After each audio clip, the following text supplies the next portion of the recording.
morning, E3, and welcome to another demo of Rifts, Planes, and Telara. Today we'll be giving you a quick tour of the world and telling you a little bit more about our class system. So, we're going to start today showing the Defiance. First, we're going to run through character creation. As you can see, there are a number of races available. Right here, we're showing the 3 Defiant races. The Guardians also have 3 races for a total of 6. The next section we're going to show you is your class choices. Initially, you choose an Ascended Soul. It's what you kind of restore to life as. It's one of 4 archetypes: Warrior, Cleric, Mage, or Rogue. These kind of set the tone for what your class is going to be in the future in the game. The final section is character creation itself, where we customize the character. Obviously, we have a number of different options, including facial morphs, age sliders, hair, beard, tattoos, and color. So Billy just made a character, but we're going to hop in as a pre-made because it gives us a couple of special GM powers that allow us to jump around the world. So the first zone we're showing is Shadowlands. Shadowlands is the Defiant starting area. As sieged by Regulus and the Force. The dead are streaming out through the Soul Stream, where they're being captured here in Shadowlands by Defiant machinery. These souls are being restored, reborn into Ascended Telarans. Telarans with supernatural powers, of which we'll get into a little bit more later. The next section we're going to be going to is Pre-March. As you see, there'll be a number of loading screens during this demo. This isn't actually how the game works. The game is seamless.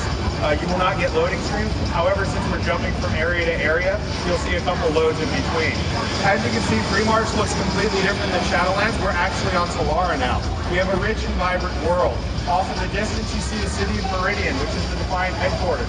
Actually, in this particular case, you see a life rift invading as well.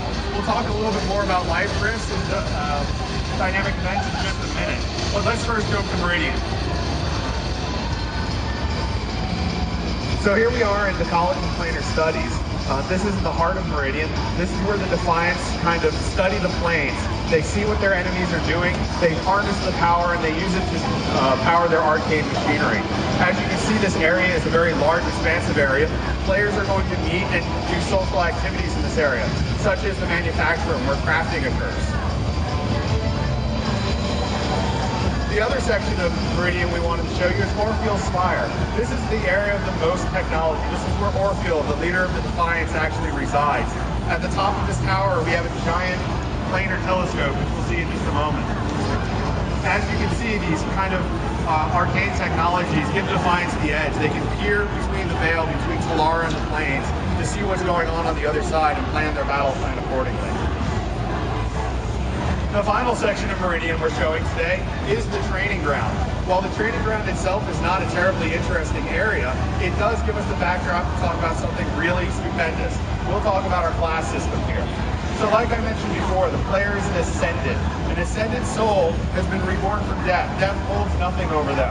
It gives them a number of special powers, including Soul Attunement, which is the class system.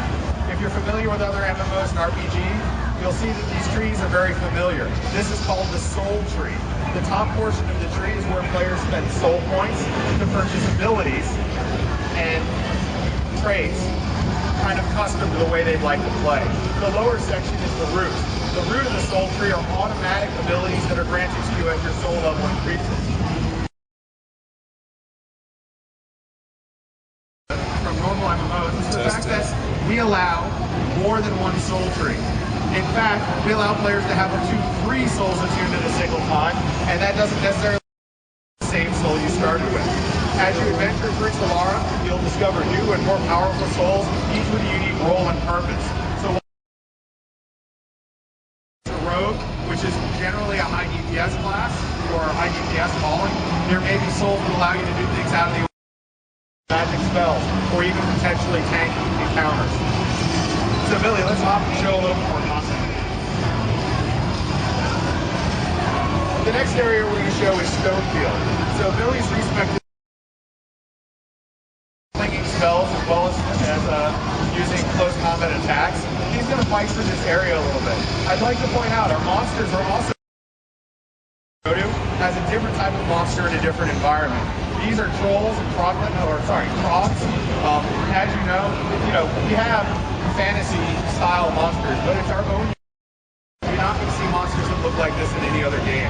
Actually, off in the distance, we actually see a tear.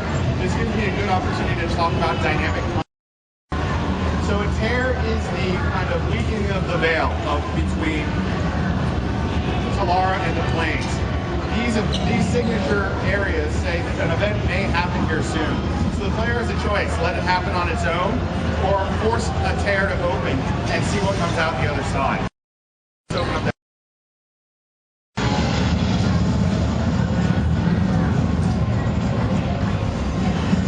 All right, so as you can see, we were in Stonefield. Stonefield has now been invaded by the Plane of Light. This is actually the game world. Other players are playing here. This is not the world has changed. So one of the things about it's dynamically social. Well, dynamic and social, I can say. No two events are necessarily of a life rift this time. It may be a death rift next time, or a fire rift, earth rift, air rift, or water rift as well.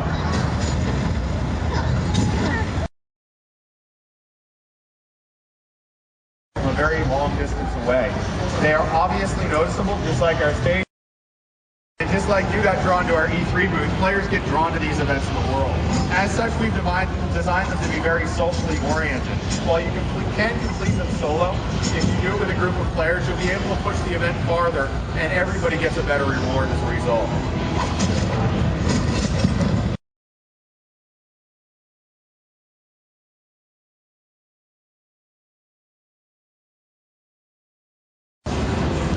Alright, so the final part of our tour is to show one of our instances.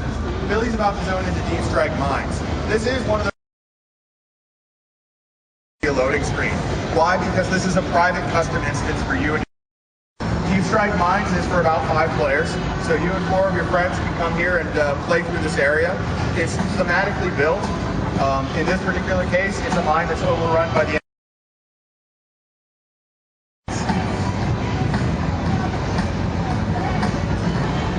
One of the really nice things is Rift is a dynamic world. I say this over and over again because it is very important. We want players to traverse the world multiple times and see new things as they kind of move back and forth between areas. This holds true for even dungeons. Right now, Billy's a slightly lower level, let's say around level 25. When he experiences this one way, he'll come back at level 50 and have a new experience. There'll be new encounters, new storyline, new quests, new things to overcome. Not even the dungeons are static in Rift. Everything changes.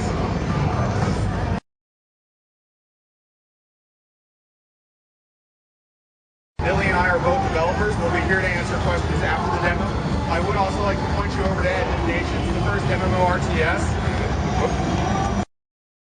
Ah, you ruined it. He's taping it. Anyways, the first MMORTS of its type, and I really encourage you guys to check it out because it is quite awesome.